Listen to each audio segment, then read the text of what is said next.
Farm input costs, including fuel, electricity for irrigation, seed and crop protection chemicals, made small to medium peanut and other row crop farmers fearful in the spring of 2011 that pulling off another crop year might be impossible. Well, the Monitor's Rick Treptow reports somehow they did it. Many fields intended for peanuts had to be planted and replanted when drought conditions prevented little if any seed emergence in May and June. The crop did finally set roots, and with expensive irrigation, good management, and weed control, they grew, and at harvest, irrigated peanuts had good yields. Really some excellent yields. I heard about the highest I heard was 7,200 pounds per acre on a pretty large field that was irrigated.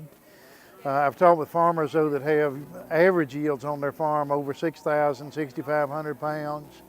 And even some dryland acres that where they didn't have irrigation, they still got rainfall at the right time, and some of those as high as 5,000 pounds. So we had a surprising crop, and I think these new varieties are really working for us right now.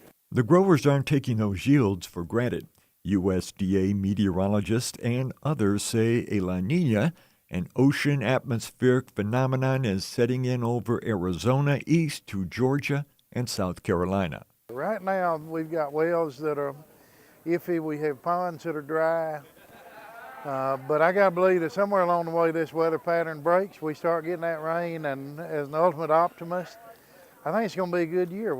At the Georgia Farm Bureau State Convention's peanut commodity meeting on Jekyll Island, peanut lobbyist Bob Redding said the loss of fast-tracking the Farm Bill through the Super Budget Committee means it will be a long 2012 to get a new one done. What they don't understand for southern growers, peanut and otherwise, that the crop insurance programs have not been enough. And the safety net is a critical piece. Now, Chairman Lucas recognized this, Chairwoman Stabenow, of course our House and Senate peanut members know this, that we needed some type of safety net. And that was included in the House and Senate Ag Committee's proposal to the Budget Committee, Deficit Reduction Committee. And we're hopeful that we'll do it again when we come back. It'll be a long year. Also at the Peanut Committee, T.E. Moy, the new head of Georgia's branch of the Federal State Inspection Service, gave an overview of the long arm of quality assurance FSIS places on the 35 Georgia commodities it inspects.